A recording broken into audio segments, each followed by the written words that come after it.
देह और देही, इन दोनों के विवेक को प्राप्त करके चराचर जगत में सम दृष्टि के द्वारा एक ब्रह्म का अवलोकन करते जिज्ञासु वृत्त। भगवान बद्रीनारायण की असीम महान महती दयाद्र करुणाद्र कृपा के परिणाम स्वरूप जो हमारा चित्त ये परमात्मा की ओर आरूढ़ हुआ है, उसके लिए हम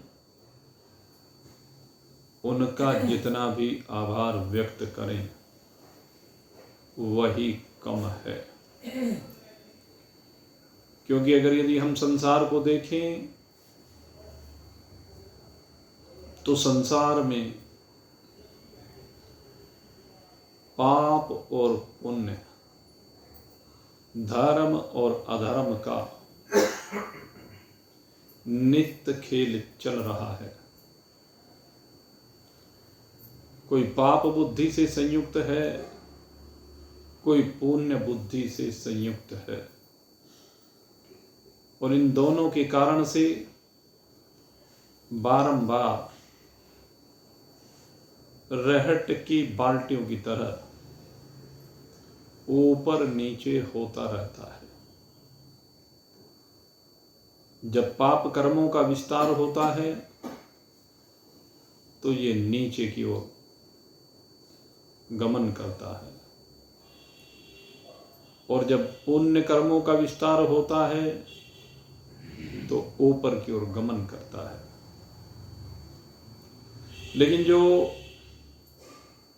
इन पाप और पुण्य दोनों की सीमाओं से बाहर निकल जाता है,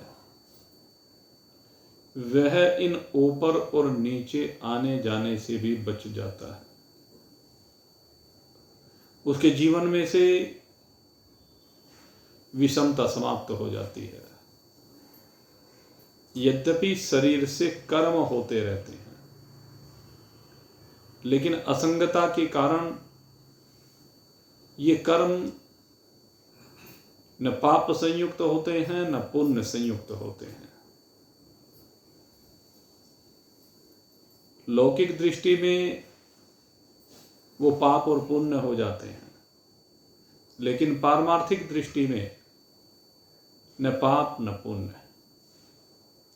वह महान पुरुष इन दोनों ही सीमाओं से परे हो जाता है। अथवा एक बात और हम कहें तो जो पुण्य कर्म का निमित्त वह शरीर बनता है, उन पुण्यों का भोग उनकी प्रशंसा करने वाले, या और आगे की बात कहूं तो उनकी सेवा करने वाले ले जाते हैं। महान पुरुषों की सेवा करने का सौभाग्य किसी बिरले को ही मिल पाता है। तन से, मन से, धन से, हर प्रकार से महान पुरुषों की जो सेवा करता है वह उनके पुण्य कर्मों को ले जाता है। और शरीर से अगर यदि कोई पाप कर्म का निमित्त बनता है तो जो महान पुरुषों की आलोचना करता है, उनमें त्रुटियां निकालता है,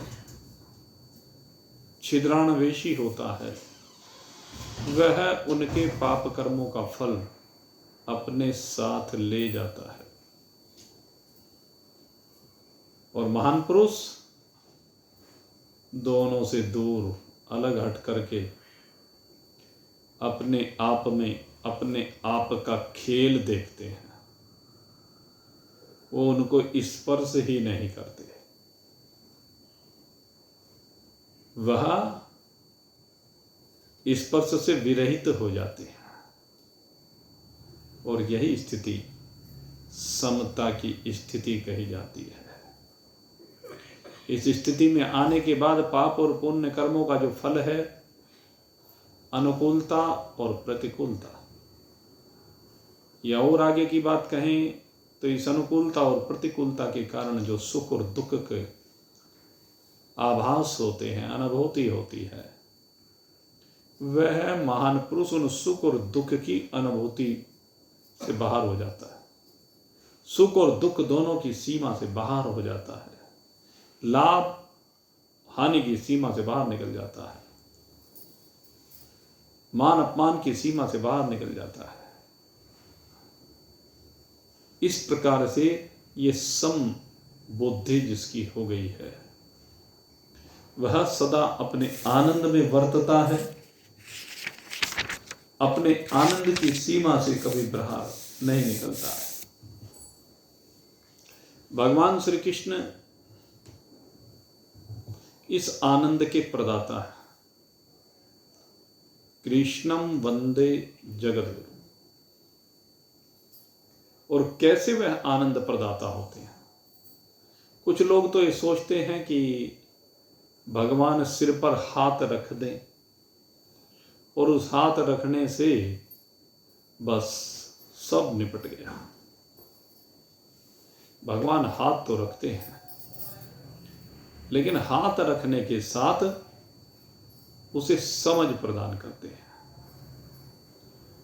भगवान ने जब भी किसी का उद्धार किया तो उसको समझ प्रदान की, समझाया उसको, और समझा करके उसे श्रेष्ठ मार्ग पर लगाया, शुभ मार्ग पर लगाया, उसका कल्याण किया।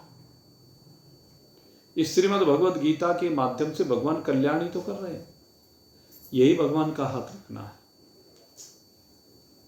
ये तो धृतराष्ट्र का दुर्भाग्य है कि वो इस गीता के ज्ञान को हृदयंगम नहीं कर पाया। भगवान उस अंधे को भी दिव्य दृष्टि देना चाहते हैं। चिंतन करें आप, धृतराष्ट्र अंधा है, महाभारत का युद्ध होना ही चाहता है, और जब महाभारत का युद्ध होना चाह रहा है, ऐसा संयोग बन रहा है, तो भगवान वेदव्यास जी स्वयं आते हैं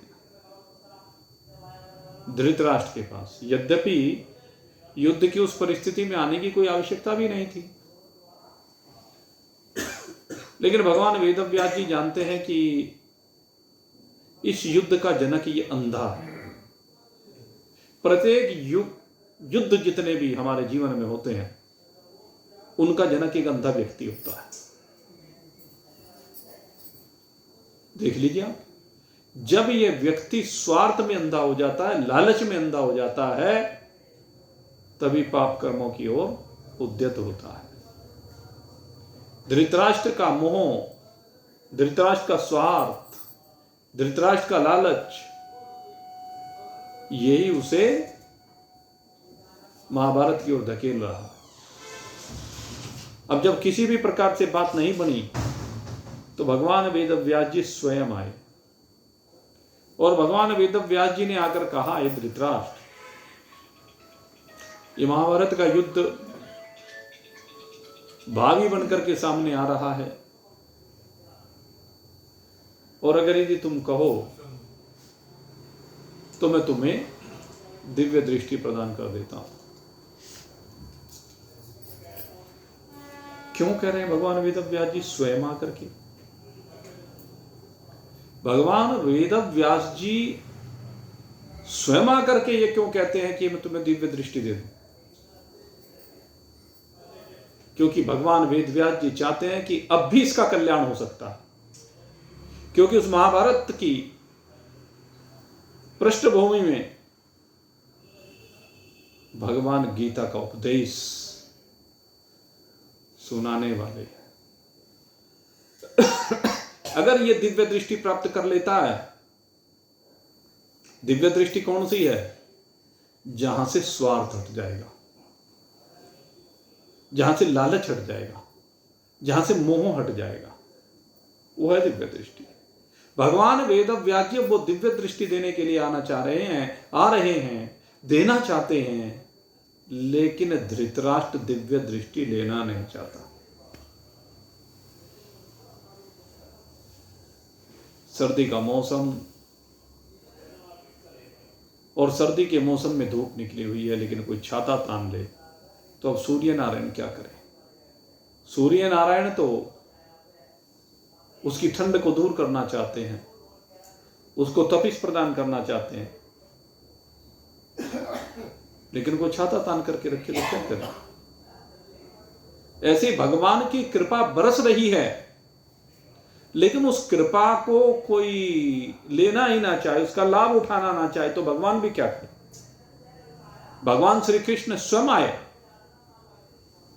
समझाने के लिए, लेकिन उस अंधे ने भगवान श्री कृष्ण की कोई बात सुनी नहीं। अब जब भगवान श्री कृष्ण की वहां पर बात नहीं सुनी, तो भगवान वेदव्यास जी सुनाना चाहते हैं कि अब सुन ले, लेकिन अब भी अंधा कहता है कि प्रभु अब दिव्य दृष्टि लेकर के क्या करूंगा?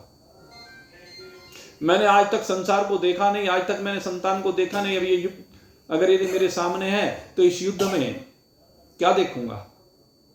कि जिन बालकों को अब तक देखा नहीं, उनको युद्ध करते हुए देखूंगा, युद्ध में मरते हुए देखूंगा, क्या करूंगा देख करके?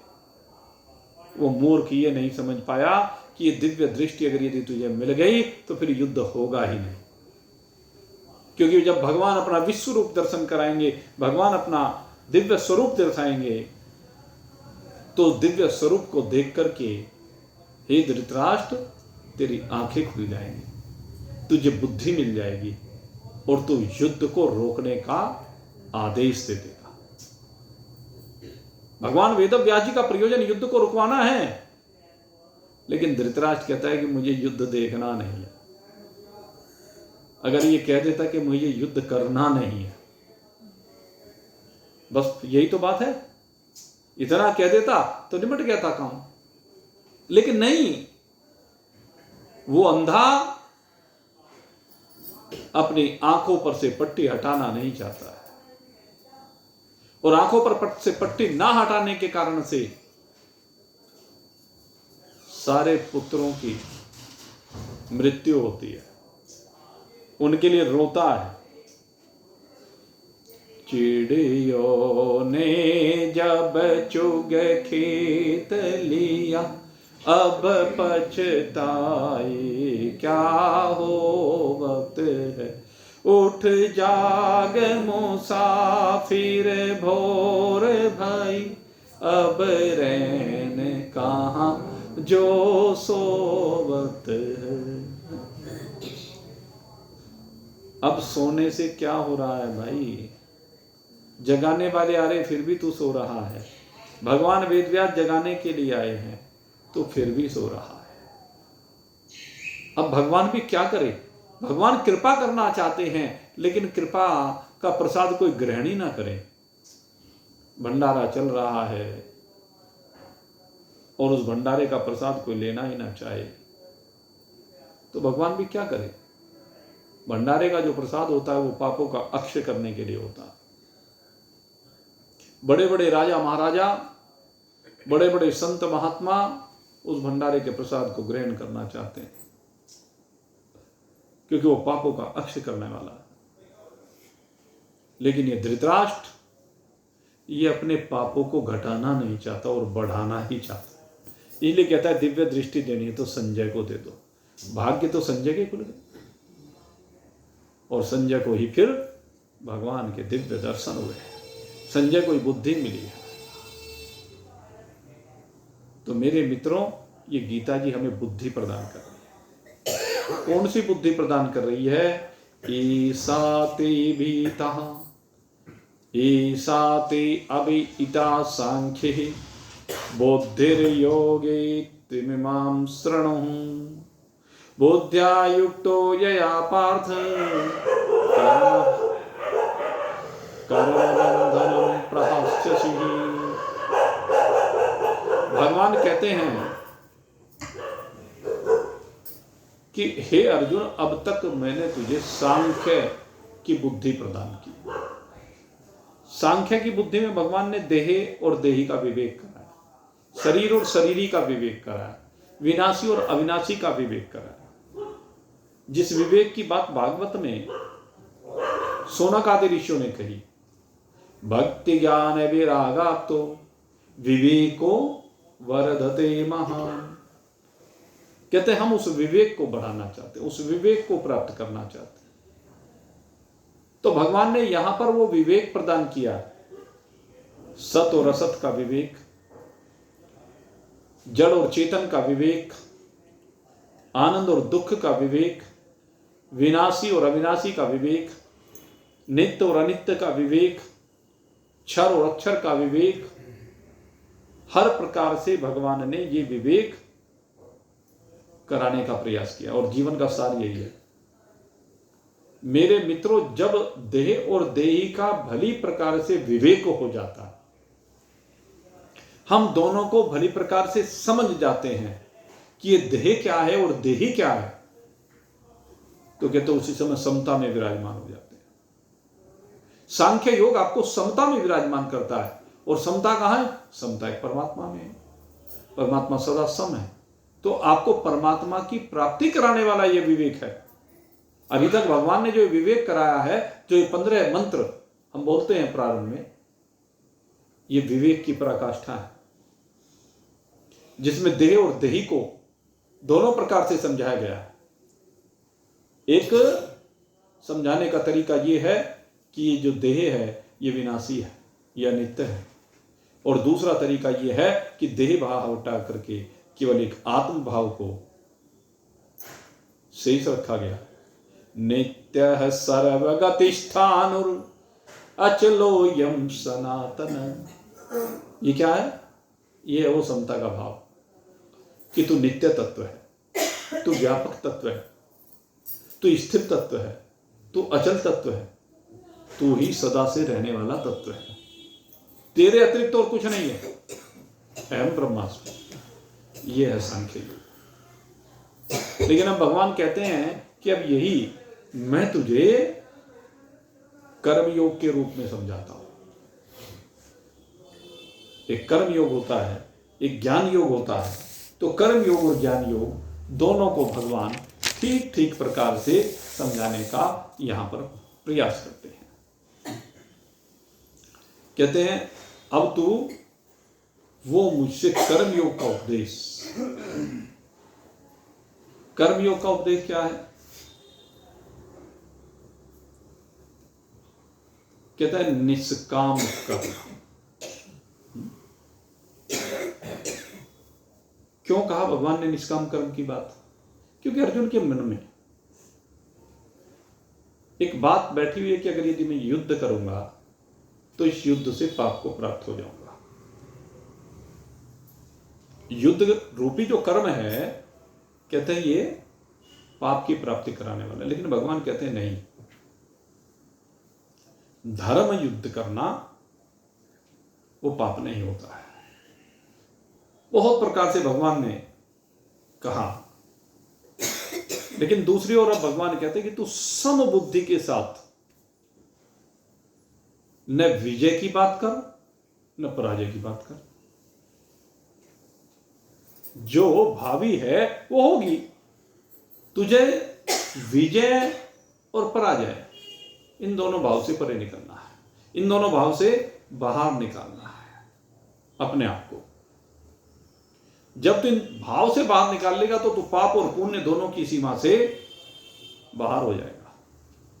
पक्षपात की भावना से विरहित हो, राग द्वेष की भावना से विरहित हो।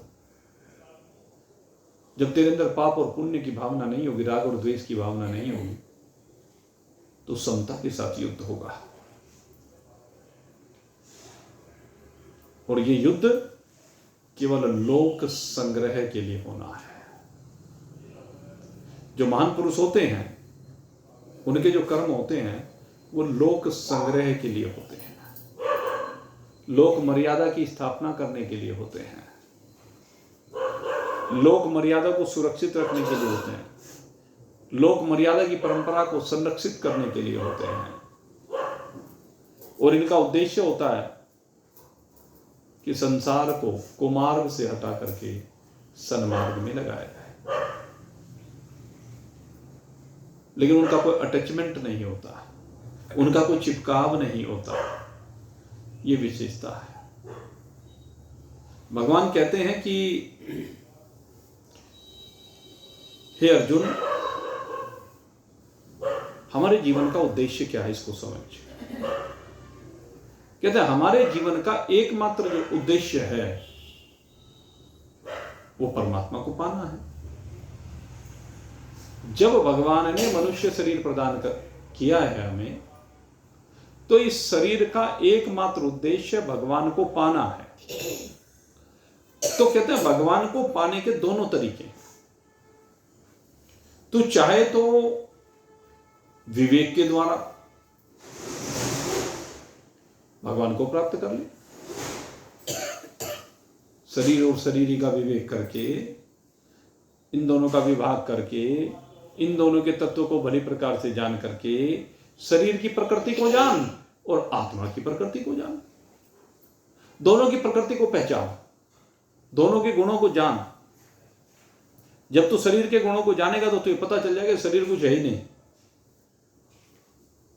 और जब तू आत्मा की प्रकृति को जानेगा तो तुझे दिखाई देगा कि आत्मा से भिन्न कुछ नहीं है। ये ज्ञान योग है। और दूसरे कहा कि कर्म योग। कहते कर्म योग से भी समता ही आती है, कर्म योग से विषमता नहीं आती है।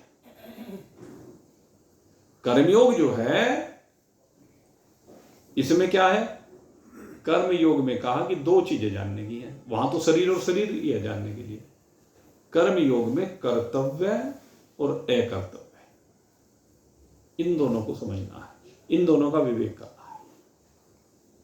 क्या करना है और क्या नहीं करना है, पहले इस बात का विवेक प्राप्त करना है कि क्या करने योग्य है और क्या नहीं करने योग्य है।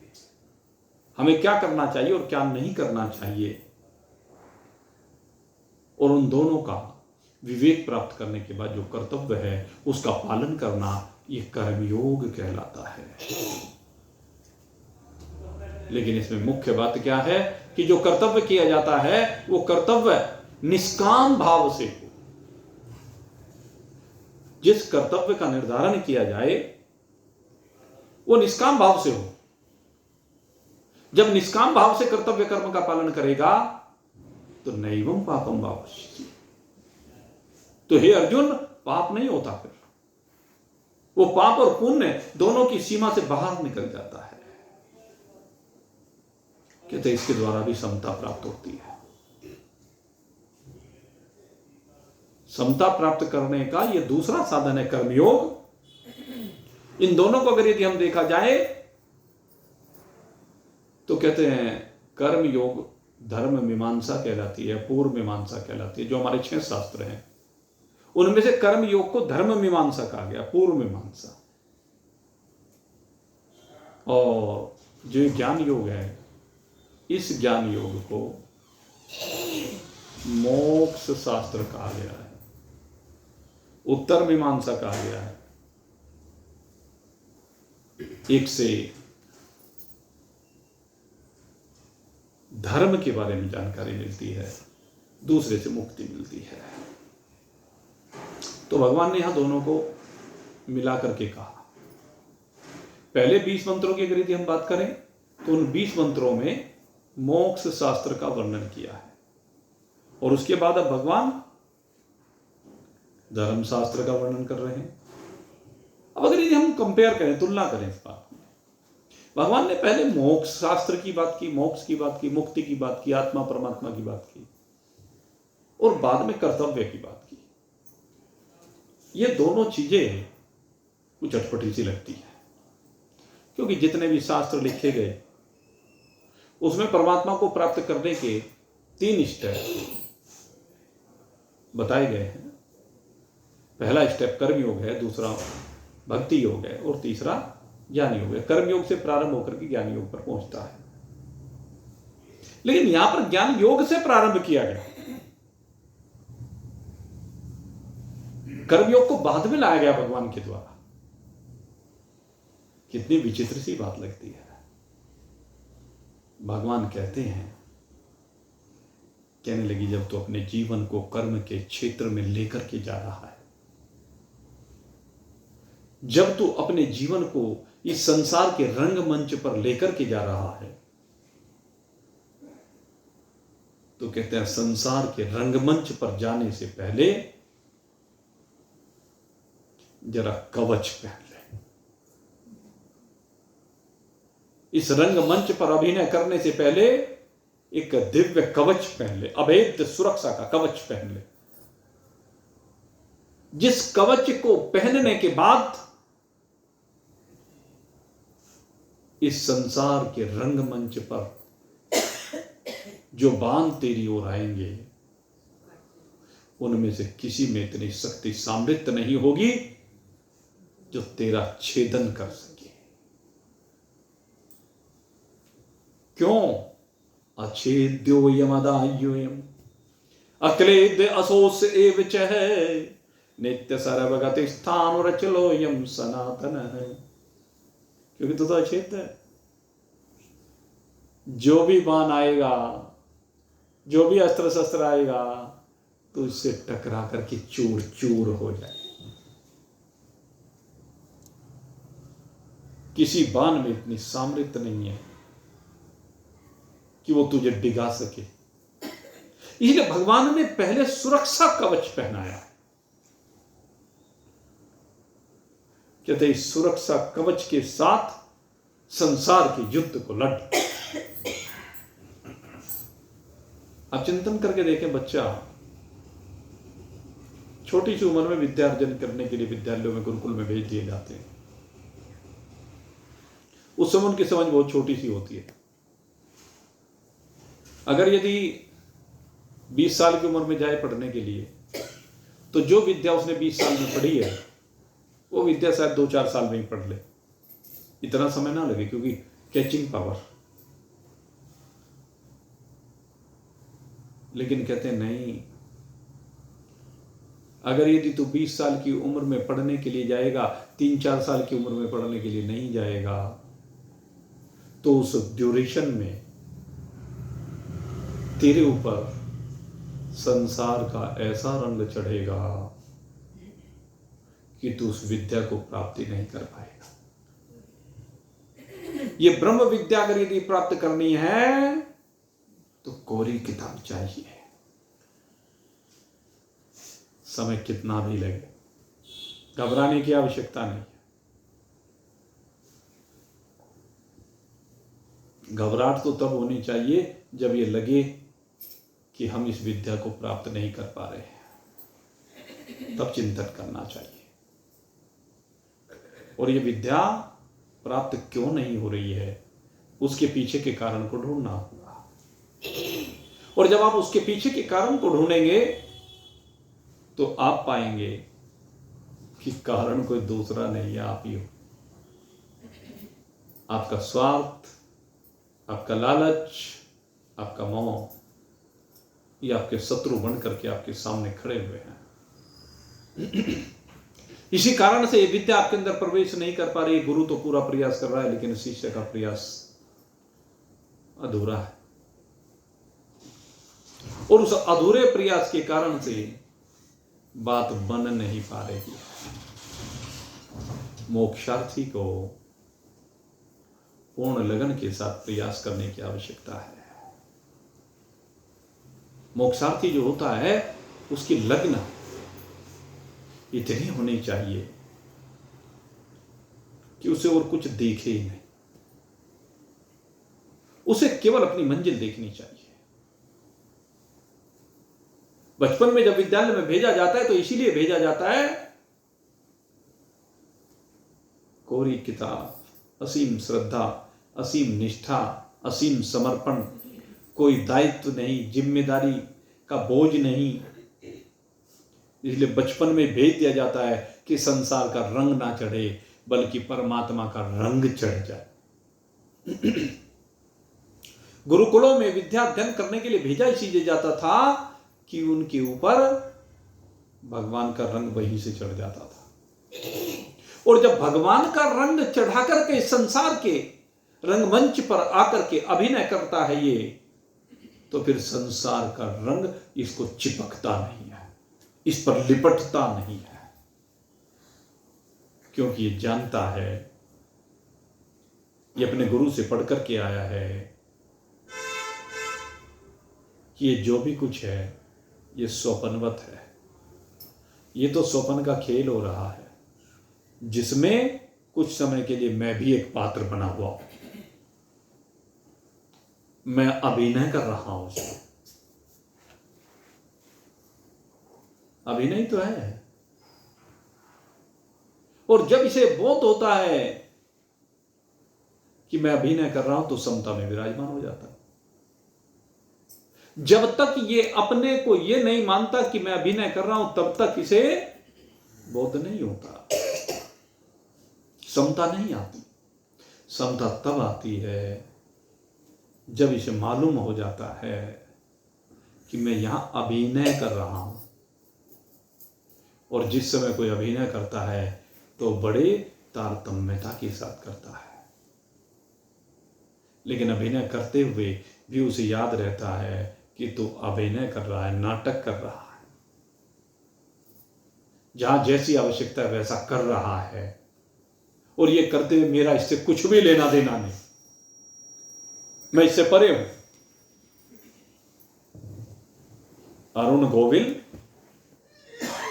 रामायण में राम जी का अभिनय कर रहा है।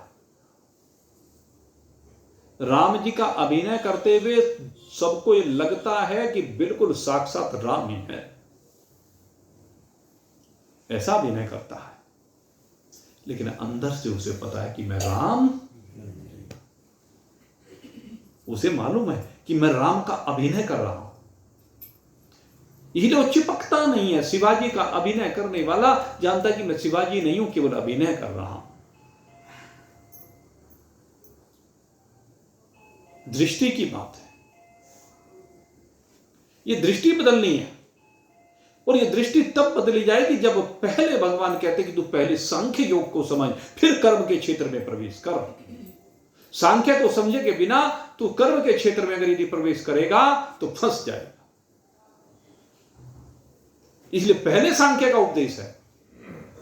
यही बात भगवान ने कही, नेहा विक्रमनाशोस्ति प्रत्यवायो न विद्यते स्वल्पमाप्यस्य धर्मस्य त्रायते महतो भया। कहते हैं ये एक बार अगर यदि इस कर्म योग के क्षेत्र में प्रवेश कर लिया, अर्थात कर्तृत्व बुद्धि हट गई तेरी, मैं करने वाला हूं ये भाव तेरा हट गया, तो कहते हैं फिर इसमें उलट पुलट नहीं होता, जो हो जाए। क्योंकि सामान्यतः क्या देखा जाता है, अगर यदि हम कोई भी कर्म करते हैं, जैसे कर्मकांड में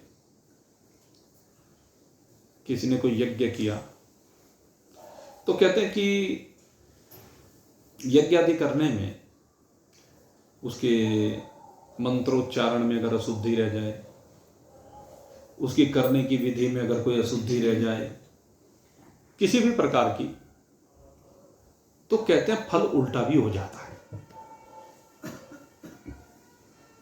ये एक मुख्य बात है। और बहुत बार फल उल्टा होता भी देखा गया है।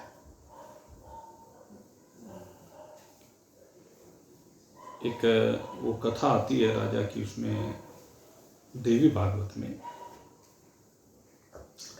तो उसमें राजा ने संकल्प करके पुत्रेष्टि यज्ञ कराया, लेकिन पुत्रेष्टि यज्ञ कराने के बावजूद महारानी ने जन्म दिया पुत्री को। जाके पुरोहित को पकड़ लिया राजा ने, कहने लगे मैंने तो पुत्रेष्टि यज्ञ कराया था, ये पुत्री कैसे हो गई? कहने लगे भाई मैंने तो विधान सही किया है, अभी पुत्र की बजाय पुत्री हो गई, इसमें कहीं ना कहीं तुम्हारी त्रुटि है। कहने लगे मेरी क्या त्रुटि हो सकती है, मुझे तो जैसे आप कहते गए वैसे मैं करता गया, मेरी क्या त्रुटि। अब यजमान को थोड़े ना पता है पंडित जी क्या करा रहे हैं, क्या बोल रहे हैं, उसे तो अर्थ का पता नहीं, मुझे नहीं पता। कहने लगे अपनी पत्नी से पूछ, महारानी से पूछ। कहने लगे भाई तन्ने गड़बड़ की है कुछ, जो पुत्र की जगह पुत्री हो गई। कहने लगे हाँ महाराज पुत्री हो गई तो क्या बात, मतलब बात ये नहीं है कि पुत्री हो गई कोई इसमें कुछ अपराध हो गया, बात ये नहीं है। बात ये है कि पुत्रेष्टि यज्ञ जब मैंने कराया तो पुत्र क्यों नहीं हुआ, पुत्र होना चाहिए था। कहने लगे महाराज सत्य बात कहूं, मैं जो संकल्प जब आप ये पंडित जी कराते थे तो हो सकता है आप पुत्र का संकल्प करते हो, लेकिन मैं तो पुत्री का ही संकल्प किया करती थी। महारानी ने कहा मेरा संकल्प पुत्री का था, और चूंकि पुत्री का संकल्प था इसलिए ये पुत्री ही प्राप्त हुई है। अब राजा कहने लगे महाराज ये तो गड़बड़ हो गई। कहने लगे अब कुछ करो। तो खैर फिर वो एक बहुत लंबी कथा है, उस कथा में उस बालक को बार बार झेलना पड़ा, कभी वो पुत्र बन जाए कभी वो पुत्री बन जाए। वो बेचारा सारी जिंदगी दोनों भावों से संयुक्त रहा, तो ऐसा उलट पुलट हो जाता।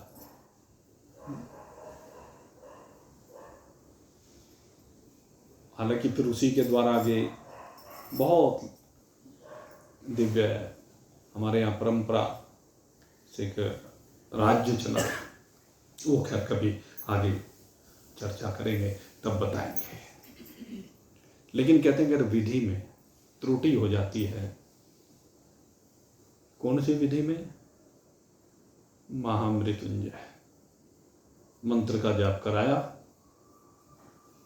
और कराया तो अमृत्यु के लिए अर्थात अमरता के लिए, जीवन के लिए इसलिए कराया जाता है। लेकिन हट करके मृत्यु मृत्यु रह गया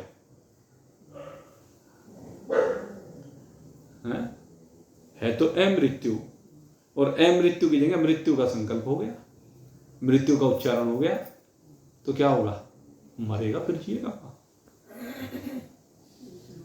उच्चारण का फर्क है।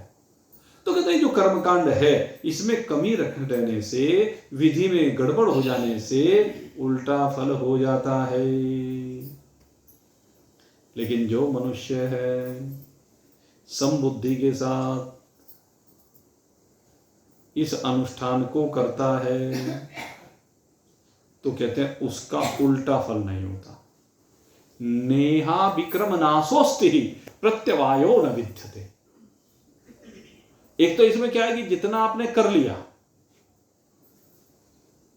उससे लौटा नहीं, उसका विनाश नहीं हुआ, उससे आगे बढ़ेगा।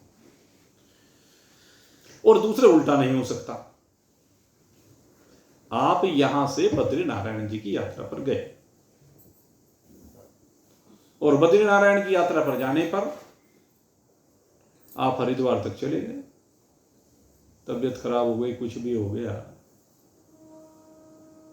अब वहीं पर अस्पताल में भर्ती हुए, वहीं पर फिर रहे, महीनों निकल गए। अब महीनों निकलने के बाद फिर मन में भाव आया कि भाई मुझे तो बद्रीनारायण जाना था, पर बीमारी के कारण यहां बीच में अटक गया। तो उसकी यात्रा शामली से प्रारंभ होगी कि हरिद्वार से प्रारंभ होगी? हरिद्वार से शुरू होगी, जब हरिद्वार में पड़ा है वो, शामली से थोड़ा ही ना होगी। तो यही कहना चाहते हैं कि अगर यदि आपने यात्रा प्रारंभ की है और किसी कारण से बीच में गड़बड़ हो गई। जैसे हमने देखा बहुत सत्संगियों को, शुरू शुरू में देखा ऐसे लगते हैं भाई, जम के खूब समय का इंतजार करते, गुरु जी मजा आ गया, ये हो गया वो हो गया, हमें तो राह मिल गई, अब तो बस इसी तरफ लगेंगे। और फिर जरा सा झोंका आया, बह गए। फिर 2-4 साल बाद फिर से याद आई। ऐसे बहुत लोग होते हैं, कोई बात हुई और फिर बह गए और फिर से याद, अरे भाई तूने तो बड़ी गलती की, चल दोबारा लौट। तो जब वो दोबारा लौट करके चलता तो जो उसने पहले पढ़ा था, सुना था और जीवन में उतारा था, वो उसको चुटकी मात्र में फिर से स्मरण हो आता है और उसकी यात्रा उससे आगे से प्रारंभ होती है। यही बात यहां कह रहे, नेहा विक्रम नाशोस्ति प्रत्यवायो न विद्यते। दो बातें हैं कि पहले किए हुए का विनाश नहीं होता और फिर उल्टा फल नहीं होता। इसमें सबसे बड़ी बात यह, बहुत लोगों को संशय होता है। वैसे तो भगवान ने कहा संशयात्मा विनश्यति, जो संशयात्मा है उसका विनाश होता है।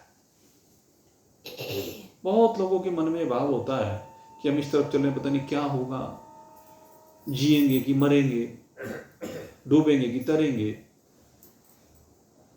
लेकिन भगवान गारंटी ले रहे, गुरु गारंटी लेता है, लेकिन विश्वास ही नहीं होके देता। सबसे बड़ी समस्या क्या है? चेले जी को विश्वास नहीं होके देता, भक्त को विश्वास नहीं होके देता, गुरु जी पे विश्वास नहीं है, गुरु जी की बात पे विश्वास नहीं है। जब गुरु जी की बात पे विश्वास नहीं है तो वह फिर तो डूबेगा। सद्गुरु वैद बचन विश्वासा, संयम यह विषय की आशा। गुरु ने तो दोनों बात बताई, कहने लगे भाई ये दवाई है और ये परहेज है। दोनों चीज गुरु जी ने तो बता दी। अब कोई दवाई खा ले परहेज ना करे तो गलती किसकी? कोई केवल परहेज करे दवाई ना खाए। क्योंकि हम देखते हैं बहुत लोगों को, डॉक्टर के पास जाएंगे बढ़िया से बढ़िया, वो दवाई लिखेगा, अजी मेरे से दवाई खाई नहीं जाती। परहेज तो कर लेंगे लेकिन दवाई नहीं खा रहे, तो बनेगी क्या बात? भाई दोनों काम करने पड़ेंगे, दवाई भी खानी पड़ेगी और परहेज भी करना पड़ेगा। संयम यह न विषय की आशा। संयम ये है, परहेज ये है कि विषय की आशा ना रहे। और सदगुरु वैद वचन विश्वास। सदगुरु जो कह रहे कि तू ब्रह्म है, ये निर्णय पक्का कर ले, बीच में ये मत अटक कि हूं कि नहीं। अभी ये तेरी समझ में नहीं आया है कि मैं किस प्रकार से हूं, तो विवेक प्राप्त कर, देव और देही का विवेक प्राप्त कर, शरीर और शरीरी का विवेक प्राप्त कर, जो वो रड़क है वो दूर कर। लेकिन है तो ब्रह्म, तो ब्रह्म से भिन्न कुछ नहीं, तेरी वास्तविकता ब्रह्म से विलग कुछ है ही नहीं। तो 100% खरा सोना है, अपने को रांग मत समझ। जब तो अपने को रांग समझता है ना तो वहां गड़बड़ हो जाती है। इसलिए रांग समझना बंद कर, तो अपने को खरा सोना समझ, 100% प्योर गोल्ड। क्योंकि सारा खेल तेरे समझ का है, और उसमें किस तरह से ये समझ में नहीं आ रहा है तो गुरु से प्रार्थना कर, हे गुरुदेव मुझे समझाइए। एक बार में समझ में नहीं आता, दूसरी बार, दूसरी में नहीं आता, तीसरी बार, तीसरी में नहीं आता, चौथी बार। बारंबार समझने की जरूरत है, और फिर मंजिल दूर नहीं है। जिस समय समझ लेगा उसी समय मंजिल तेरे चरण चूमेगी। तुझे मंजिल पर जाने की आवश्यकता नहीं पड़ेगी, क्योंकि मंजिल तू ही है। वो मंजिल तू ही है, अपनी मंजिल तू ही है, अपनी वास्तविकता तू ही। तेरी वास्तविकता कोई दूसरी नहीं है तेरे से अलग। इसी बात को तुझे समझना पड़ेगा। नेहा विक्रम नासोस्ति प्रत्यवायो न विद्यते। तो जरा सा घबराना बंद कर, मन के संशयों को दूर भगा। ये तेरे खर दूषण हैं, इन खर दूषणों को जीवन से बाहर निकाल। स्वल्पमाप्यस्य धर्मस्य त्रायतो महतो भया। कि अगर तूने एक बार थोड़ा सा भी साधन कर लिया ना, एक बार भी तू इस लाइन पे ढंग से चल लिया ना, तो त्रायते महतो भया, तो महान भय से तेरी रक्षा हो जाएगी। तेरे अंदर जो भय समझा भरा हुआ है, भय भरा पड़ा है, उस भय से रक्षा हो जाएगी। और जिस समय तू भय से बाहर निकल जाएगा इस मृत्यु के, उसी समय अमर हो जाएगा। अमरता स्वयं तेरे कदम चूमेगी। मृत्यु मुखात प्रमुच्यते, मृत्यु के मुंह से बाहर निकलना, मृत्यु के मुंह से मुक्ति प्राप्त करना। मृत्यु तभी तक है जब तक तूने कल्पना कर रखी है। मृत्यु तभी तक है जब तक तू लगा नहीं। जैसे लग जाएगा फिर मृत्यु होगी नहीं। ये सदगुरु के वचन पर विश्वास होना चाहिए। अजय जन्म जन्मांतर लग जाते हैं इस काम में, मूर्ख है तू। अगर वेदांत पढ़ने के बाद भी तू जन्म जन्मांतर की बात करता है, तेरे से बड़ा मूर्ख कौन होगा? तेरे में जन्म है ही नहीं। तूने पढ़ा नहीं गीता में, न जायते म्रियते वा कदाचिन्नाय भूत्वा भवितवा न भूय अजो नित्यो शाश्वतो यम पुराणो न हन्यते अन्नमाने शरीर। तू पढ़ता नहीं, समझता नहीं है, रोज बोलता है लेकिन समझ नहीं रहा। न जायते म्रियते वा कदाचिन्नाय, तेरे में न जन्म है न मृत्यु है। अजो नित्यो शाश्वत है, तू तो अजन्मा है, नित्य है, शाश्वत तत्व है। मरने जीने की बात तेरे में कहां से आ गई? जब तेरे में मरना जीना है नहीं तो भय कहां से? इस सब के पीछे तेरा स्वार्थ बोलता है, तेरा लालच बोलता है, तेरा मोह बोलता है, तेरी भोगों की वासना बोलती है। इसकी सीमा से जब बाहर निकलेगा तब जाके बात बनेगी। इस कूड़े कचरे को निकाल। जितने भी तरह के कूड़े कचरे तूने भर रखे हैं ना, उन्हें बाहर निकाल। ये तूने जो संग्रह की आदत बना रखी है ना, इस संग्रह की आदत से बाहर निकल। भगवान कहते हैं बस उतना रख जितना आवश्यक है, उससे अधिक अगर यदि रखेगा तो परेशान रहेगा, तेरे दिमाग में तनाव रहेगा। बस संतुष्ट हो। जब संतुष्ट हो जाएगा तब बात बनेगी। जब इस कूड़े कचरे को बाहर निकाल के इसमें आग लगा देगा नामदेव की तरह से, तब तुझे पता चलेगा। इसलिए मेरे मित्रों, जरा अपने को खाली करना शुरू करो। जब ये बुद्धि खाली होगी ना, चित्त खाली होगा ना, अंतःकरण खाली होगा ना, तभी जाके तो इसमें बैठा हुआ ब्रह्म दिखाई देगा। तूने ब्रह्म को ढक दिया है, ब्रह्म के ऊपर बोझा लाद दिया है। इस बोझे को हटा और फिर देख, सारे जगत की वास्तविकता तुझसे भिन्न नहीं है। चराचर जगत की एक वास्तविकता तू ही है। अपनी वास्तविकता को समझ और महान भय से सदा सदा के लिए मुक्ति को प्राप्त कर ले। यह है मेरे मित्रों साथ। हम तो बारंबार आपको भगवान श्री कृष्ण की यही बात बताते हैं। इसी बात को हृदयंगम करें, और अगर यदि हृदयंगम कर ली तो कल्याण है, अमरता है, आनंद है।